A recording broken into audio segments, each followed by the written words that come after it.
Pessoal, sejam muito bem-vindos de volta a mais um boletim informativo aqui do nosso canal. E antes de mais nada, antes de qualquer coisa, quero primeiramente desejar a todos vocês que estão do outro lado me assistindo um excelente final de semana, que esse final de semana seja repleto de muitas e muitas bênçãos na vida de cada um de vocês que estão do outro lado me assistindo.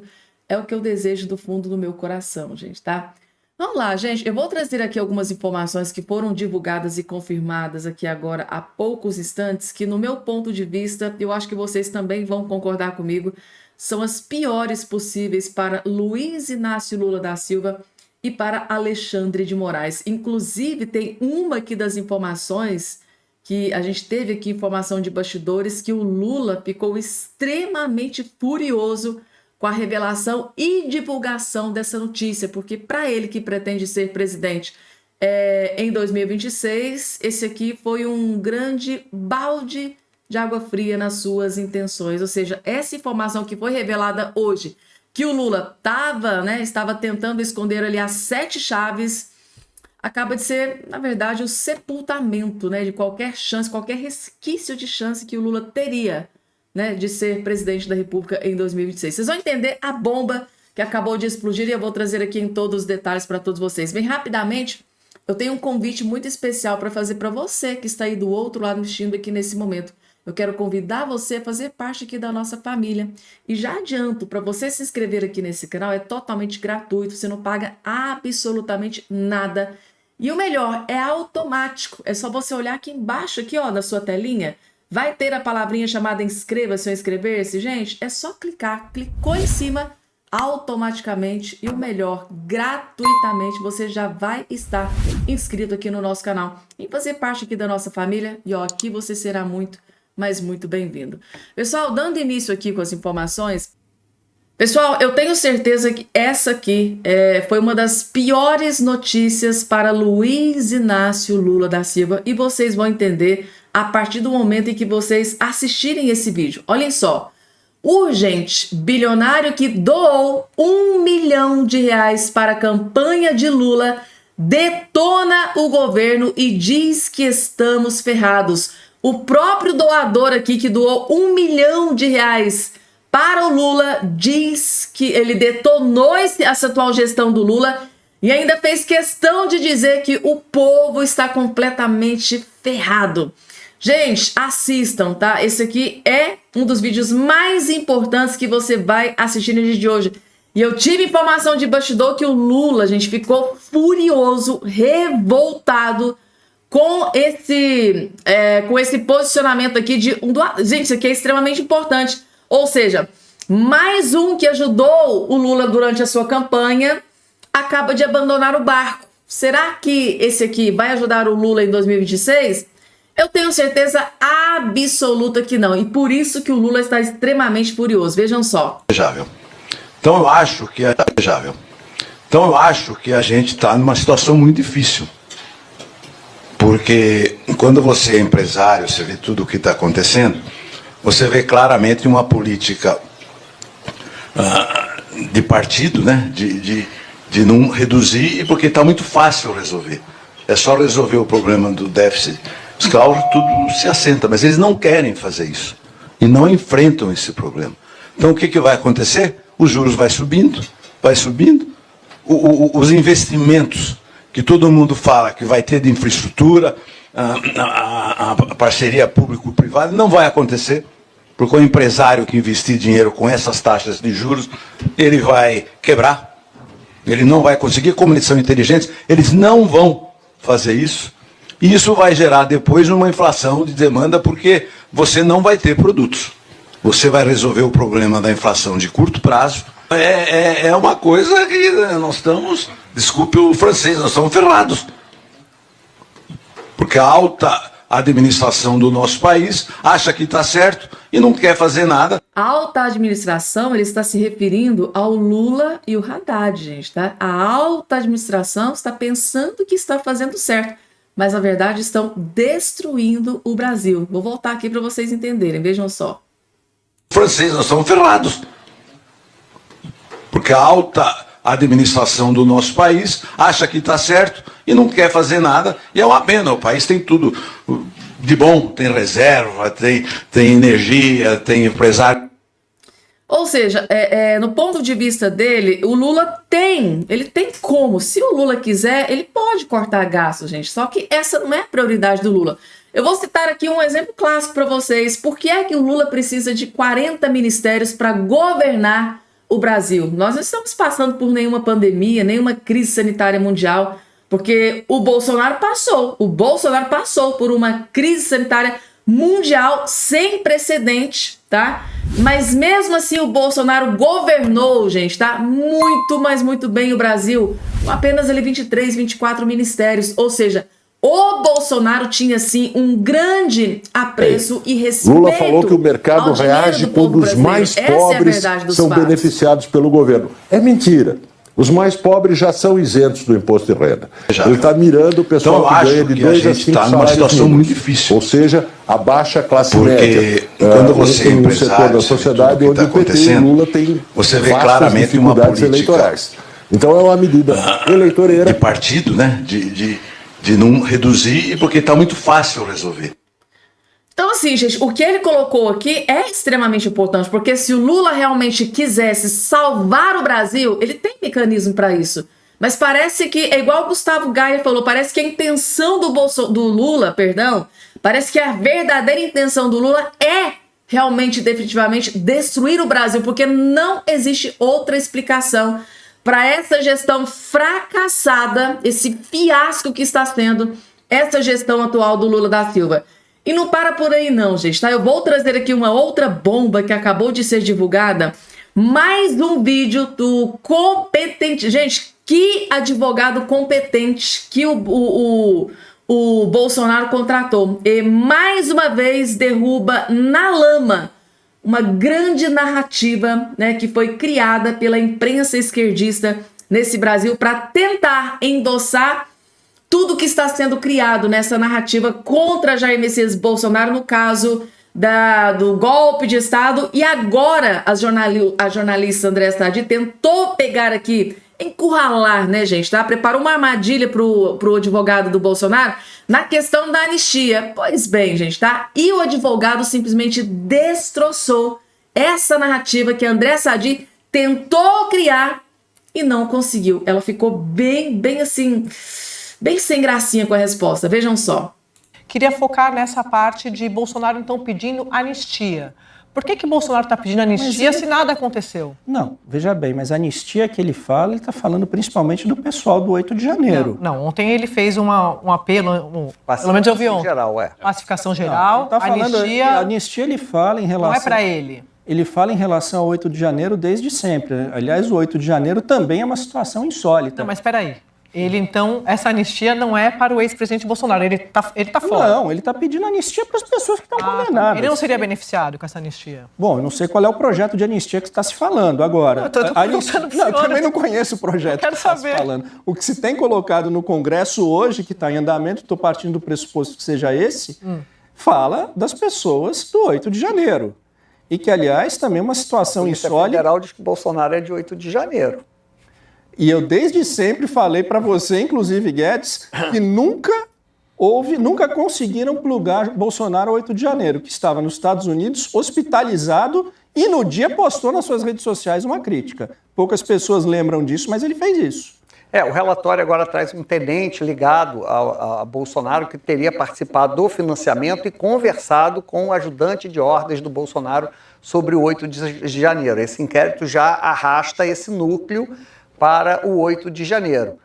Prova direta do Bolsonaro, não, mas a gente já discutiu bastante isso aqui. Mas o relatório agora consegue trazer para o 8 de janeiro. Eu só quero dizer, eu sei que você está terminando o tempo, mas não posso deixar de falar que, assim, de fato, condenações de 17 anos naquelas circunstâncias, ao sentir da comunidade jurídica, elas estão sendo, de fato, completamente exasperadas. Basta a gente lembrar que a Elisa Matsunaga, que matou, esquartejou e colocou o marido numa mala, foi condenada a 16. Esse exemplo é uma canelada no judiciário brasileiro, né? O que a Elisa Matsunaga fez com o marido ela foi condenada. Gente, toda aquela atrocidade, aquilo ali foi um requinte de cruel sem precedentes. E a justiça brasileira condenou ela a 16 anos de prisão. Tem como você comparar o crime da Elise Matsunaga, que fez tudo aquilo com o marido, com o que aconteceu com o 8 de janeiro? Aí o pessoal do 8 de janeiro vai lá e pega 17 anos de cadeia. Tem como você comparar uma coisa com a outra? E o advogado aqui deixou bem claro, tá? Por que eu falo para vocês que esses jornalistas militantes de esquerda gostam de armar uma armadilha e arapuca para essas pessoas que eles vão entrevistar quando eles são representantes do Bolsonaro ou aliados de Bolsonaro? Andréa Sadi, gente, ela já viu trocentas vezes o Bolsonaro dizendo: eu quero anistia para o pessoal do 8 de janeiro, tá? Ele não se acopla nessa questão da anistia. Aquilo ali é para o pessoal do 8 de janeiro. A questão da anistia para o Bolsonaro é um outro fator que está sendo analisado por um outro caminho completamente diferente. O próprio Valdemar Costa Neto, o próprio Bolsonaro já se manifestou com relação a essa questão. Então, esse pedido de anistia que o Bolsonaro vem suplicando veemente, ele está lutando, como que é o que se espera como um grande líder de direita, ele está suplicando, ele está implorando, ele está pedindo anistia a todo o pessoal de ampla, né? Como ele disse ali, mas num contexto amplo, mas é o pessoal do 8 de janeiro. Para o pessoal do 8 de janeiro, focos são neles. Bolsonaro já é uma outra história, mas eles fazem questão de tentar colocar aqui o advogado contra a parede, porque logicamente que o advogado não tem como acompanhar redes sociais e informações que são divulgadas o tempo inteiro. Então eles tentam criar essa armadilha, mas o advogado, graças a Deus aqui, foi muito bem preparado e colocou os jornalistas aqui no seu devido lugar. Próxima informação que eu preciso trazer aqui para vocês, gente, tá? Esse vídeo. Esse vídeo é um dos vídeos mais importantes que você vai assistir no dia de hoje, ó. Economista diz que governo Lula está no caminho para sepultar o Plano Real. Essa trajetória que está se desenhando, o que nós vamos ter é inflação de 2 dígitos de forma permanente. Nós estaríamos encaminhando para sepultar o Plano Real. Gente, aqui nesse vídeo ele faz uma denúncia gravíssima do que o Lula pode fazer com o Brasil se continuar nesse desastre econômico. O Lula pode simplesmente afundar o Brasil de uma forma, gente, tá? Que vocês não fazem ideia. E vai ser exposto aqui agora. Tudo foi revelado aqui agora nesse vídeo. Vejam só. Marcos, por favor. Não, perfeito o raciocínio. Eu acrescentaria o seguinte. Nós estamos vendo a inflação subir. Já por conta de quê? Principalmente por conta de uma desvalorização do dólar que vai batendo nos preços. Se isso permanecer por muito tempo, começa a criar inércia inflacionária. Fica mais difícil reduzir a inflação, você vai precisar de mais juros, de mais aumento de juros pelo Banco Central para uma dada redução de inflação. Vai ficando mais difícil você trazer a inflação para a meta sem causar danos fortes ao crescimento econômico. E no médio prazo, se você não fizer um conserto significativo nessa trajetória, que está se desenhando explosiva, o que nós vamos ter é inflação de 2 dígitos de forma permanente. Nós estaríamos caminhando para sepultar o Plano Real. É esse o grau de risco que nós estamos correndo. Não é pouca coisa, tá? E uma vez que você entra num regime de inflação de 2 dígitos persistente, o próximo passo é estagnação econômica, é risco de uma recessão forte e, no médio prazo, a gente mantendo a nossa trajetória de país de renda média com muitas pessoas pobres e sem conseguir tirar as pessoas da pobreza. É isso que está em jogo agora. É preciso entender que nós estamos frente a um sério risco fiscal daqui até o final do próximo governo. Gente, a gente assiste, né, alguns economistas falando sobre essa questão e a cada informação revelada a gente vai entendendo a bomba, né? A bomba fiscal, a bomba econômica em que o Brasil se afundou nessa gestão do Lula da Silva. E a impressão que eu tenho é de que alguns economistas, alguns juristas, né, que são realmente profissionais naquela área, essa questão da economia, às vezes eu tenho a impressão de que muitos iriam dizer assim, gente, estamos caminhando para se tornar uma Venezuela. Eu me lembro exatamente dessa frase do Paulo Guedes. Se o Lula, tá? Se essa gestão do Lula continuar continuar neste rumo, nesse caminho, o destino vai ser o Brasil virar uma Venezuela. Porque o que muitos economistas, juristas, não têm coragem de dizer, porque né, até parte da premissa de que a palavra tem poder é bom nem mencionar. Mas o Paulo Guedes, ele bateu no peito e disse, gente, tá? Se o Lula e o Haddad continuar nessa gestão fracassada, economicamente se falando, o Brasil pode se tornar uma Venezuela. E essa frase do Paulo Guedes nunca fez tanto sentido neste exato momento. É muito grave, gente, tá? Tudo o que está acontecendo com o Brasil. Agora, gente, eu tenho certeza absoluta que essa aqui não foi uma notícia muito agradável para Luiz Inácio Lula da Silva, tá? Inclusive, informação de bastidores, diz que ele ficou bastante furioso, principalmente de ser uma notícia ruim para ele e ser divulgada dentro do jornal O Globo, porque o Lula gasta muito dinheiro com o grupo Rede Globo, né, gente? Para se ter uma matéria como essa aqui, destroçando o Lula da Silva, ó. Com ou sem pacote, mercado apoiará adversário de Lula em 2026. Isso aqui, gente, tá? O que diz a matéria, para o Lula da Silva, é uma das piores notícias possíveis para ele que pretende se reeleger ou colocar o Haddad para ser presidente da República em 2026. Porque ó, o mercado não gostou do pacote de corte de gasto do governo. Assim que o ministro Fernando Haddad terminou o anúncio na TV, as queixas começaram a pipocar no noticiário online. Foi mais do mesmo, esbravejou um analista de investimentos muito inadequado, reprovou o chefe de uma consultoria, gerou frustração, sentenciou o porta-voz de uma corretora, ou seja, eles foram escorraçados, gente. Esse corte de gasto foi completamente, assim, esmagado pelos economistas. O azedume se refletiu ontem, né, nos indicadores econômicos. A bolsa caiu, o dólar chegou a ultrapassar os 6. Questionado sobre as reações negativas, o ministro Haddad disse que o mercado tem errado nas previsões. É preciso colocar em xeque as profecias não realizadas. Ou seja, o Fernando Haddad ironizou o fato da bolsa estar caindo, o dólar subindo, depois daquele anúncio que na verdade foi nada mais que um pastel de vento, um nada naquele pacote de gasto que ele anunciou. Ninguém discute a necessidade de equilibrar as contas para estabilizar a trajetória da dívida pública. A questão é decidir onde cortar e quais setores serão poupados da tesoura. O pacote prevê mudar a previdência, ou seja, várias questões estudadas, mas a questão mais importante está aqui, ó.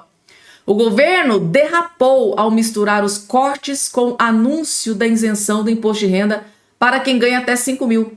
Algo prometido e repetido desde a campanha do Lula. Desde a campanha, quando ele estava ali fazendo a campanha para ser presidente da República, ele já repetia isso trocentas vezes, que iria isentar imposto de renda para quem ganhasse até 5 mil.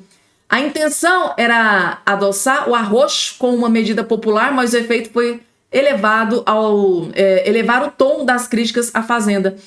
Isso não significa dizer que Lula errou por não se curvar ao programa da Faria Lima. Com ou sem pacote, a elite econômica apoiará qualquer candidato com chance de derrotá-lo em 2026. Ou seja,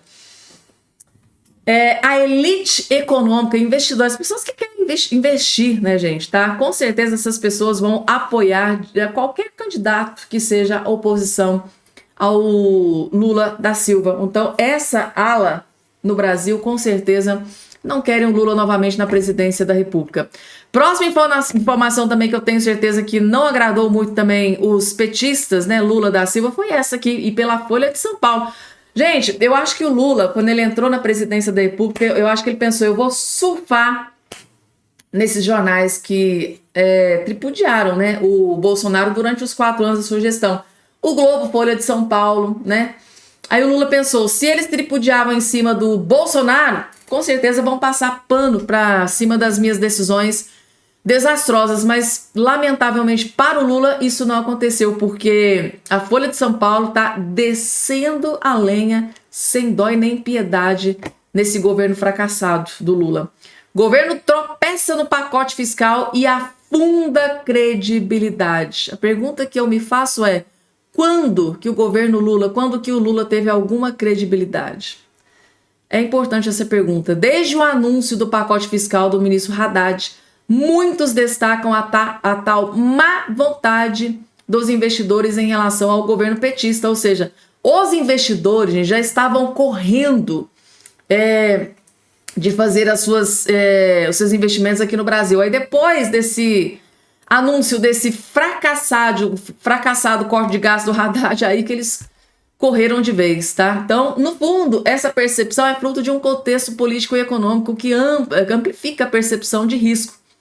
O ceticismo não é infundado, ele reflete uma série de fatores que juntos enfraquecem a credibilidade fiscal e a confiança na capacidade do governo de gerir a economia de forma estável e previsível, gente, tá? Essa parte aqui, se o Lula e o Haddad ler essa parte aqui, eles vão ficar muito furiosos. Reflete uma série de fatores que juntos enfraquece a credibilidade fiscal e a confiança na capacidade do governo de gerir a economia estável. Gente, que bomba que a Folha de São Paulo hoje divulgou contra o Lula e contra o Haddad. A credibilidade fiscal, que é a confiança de que o governo pode cumprir seus compromissos financeiros sem comprometer a estabilidade econômica, depende de controle rigoroso nos gastos públicos e de uma comunicação clara. No entanto, o governo tem enfrentado dificuldades em ambas as frentes. Internamente, há uma divisão visível entre a ala liderada por Haddad, que busca preservar alguma responsabilidade fiscal, e a liderada por Gleisi Hoffmann, que prioriza o aumento de gastos sem atenção adequada à sua qualidade ou impacto de longo prazo. Ou seja, Gleisi Hoffmann enfiando o nariz onde ela não entende absolutamente nada e acaba atrapalhando aquilo que já está desastroso, né, gente? Tá? Com certeza. E falando em Faria Lima, gente, tá? Outra notícia também que deve ter deixado o Haddad e o Lula bastante furioso. PT culpa Faria Lima pela alta do dólar. Ou seja, o ministro ontem, né, disse que a culpa da alta do dólar era a culpa do Banco Central, né? A Gleisi Hoffmann disse que a culpa da alta do dólar era do Banco Central. O PT culpa a Faria Lima pela alta do dólar. Eu acho interessante que a culpa nunca é do Lula, né, gente? O tadinho, o Lula ele tá sendo injustiçado, né, gente? Porque assim, o Lula ele gasta, né, mababescamente, torra o dinheiro como se não houvesse amanhã, e a culpa é do Banco Central, a culpa é da Faria Lima, a culpa disso, é daquilo, mas nunca é do Lula. Tadinho, né, gente? Tá? O Partido dos Trabalhadores culpou a Faria Lima, né, um dos principais centros econômicos da América Latina, pela alta do dólar. A moeda norte-americana atingiu 6,11. Na verdade, atingiu 6,16, tá, gente? Até o ponto mais alto que eu consegui ver. Nessa sexta-feira, 29, depois de o governo federal apresentar um pacote de gastos inconsistente. Às vésperas do anúncio de Haddad sobre as reformas econômicas, rentistas intensificaram a sabotagem e promoveram a alta do dólar, escreveu o PT no Instagram. Tá aqui, ó. PT culpa a Faria Lima, né? Partido dos Trabalhadores. Às vésperas do anúncio de Haddad sobre reformas econômicas, rentistas intensificaram a sabotagem e promoveram a alta do dólar. Então, para eles, a Faria Lima está sabotando o Lula da Silva, esse governo fracassado. Ou seja, a culpa da alta do dólar não é esse rombo fiscal que está acontecendo, a falta de credibilidade nessa gestão econômica desse governo Lula, que fez com que ele perdesse a credibilidade. Isso não foi eu que disse, foi a própria Folha de São Paulo, o jornal O Globo. Ou seja, o Lula está perdendo completamente a credibilidade, essa gestão do Lula, né? Haddad, o ministro da Economia.